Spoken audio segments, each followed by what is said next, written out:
Bonjour et bienvenue sur cette vidéo avec Claire, votre conseillère en allaitement et en parentalité. Vous pensez avoir un réflexe d'éjection fort. Vous avez vraiment l'impression que cela gêne votre bébé, c'est-à-dire qu'il commence à téter, il prend le sein en bouche, il fait les petits mouvements rapides pour activer, et puis soudain, alors que vous sentez les décharges d'ocytocine, cette hormone qui permet au lait de s'écouler, eh bien votre bébé relâche le sein et il se trouve inondé par les jets. C'est ça la description des rêves. Si lorsque vous faites le massage aréolaire, vous voyez des jets qui vont loin, eh bien oui, vous avez des jets qui vont loin et félicitations, c'est que vous avez bien du lait, mais cela n'a rien à voir avec un réflexe d'éjection fort. En fait, ce qu'on va appeler réflexe d'éjection fort, c'est quelque chose qui va gêner le bébé. Alors, si le bébé se contente de se retirer du sein, d'attendre que ça passe et de le reprendre en bouche, il n'y a pas de problème. Il gère. Et là encore, c'est certes peut-être un réflexe d'éjection fort, mais qui n'a pas de conséquences pour votre bébé et pour votre allaitement. Par contre, il arrive qu'il y ait des enfants qui soient réellement gênés. Ils vont par exemple aller mettre leur langue d'une façon pas tout à fait adaptée pour un peu freiner ce flot de lait qui arrive. Alors que vous avez vérifié qu'ils n'ont pas de frein de langue qui soit restrictif et qui les empêche de gérer le flot de lait. Parce que là, ce serait pas un ref, mais un problème au niveau de la bouche du bébé. Et donc, en mettant cette langue d'une façon pas tout à fait adaptée, eh bien, ils peuvent aller jusqu'à vous blesser en faisant une érosion du mamelon. Ou encore, votre bébé a envie de téter, il provoque les réflexes d'éjection, mais quand ils arrivent, il lâche le sein et il pleure parce que c'est trop désagréable pour lui. Là, dans ces conditions-là, on est vraiment sur ce qu'on en appelle un réflexe d'éjection fort. Le lait arrive vite, en quantité importante, et cela dérange votre bébé.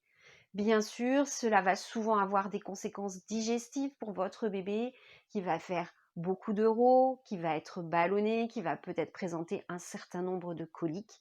Et donc, toute la question est de faire, oui, ok, c'est bien un ref, mais comment je fais pour le gérer?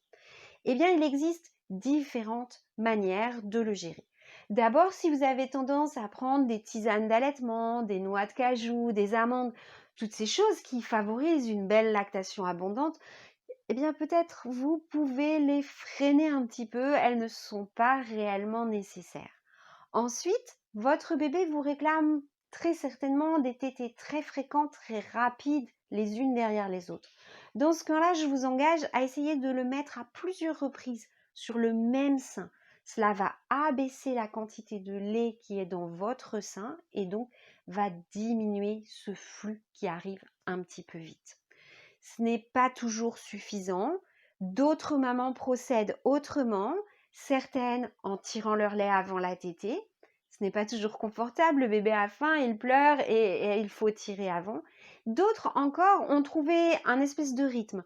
Le matin, après la première tétée qui a été bien abondante, eh bien, elles tirent leur lait pour bien vider leur sein et remettre les choses à plat. J'ai rencontré une maman qui avait besoin de faire ça un jour sur deux. D'autres qui ont besoin de le faire tous les jours ou peut-être 2 fois dans la journée. Bien sûr, je vous encourage à donner plutôt des petites tétées très fréquentes. Votre bébé gérera mieux que de grosses tétées espacées où ça peut être compliqué à gérer. Si vous donnez plusieurs fois de suite le même sein, attention, il y a un risque d'engorgement de l'autre côté et donc il va falloir gérer ce risque soit avec le tire-lait, soit avec un massage manuel. Il y a une autre solution encore que je n'avais pas évoquée jusque-là avec vous.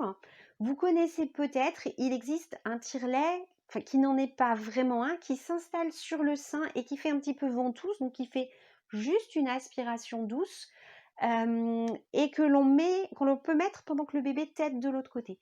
Ça va permettre, voilà, d'abaisser à nouveau la quantité de lait présent dans les seins et de diminuer la vitesse et la force avec laquelle il arrive quand le bébé tète. Ce sont souvent des bébés qui tètent très très bien, qui sont extrêmement vigoureux, qui font donc venir le lait en abondance.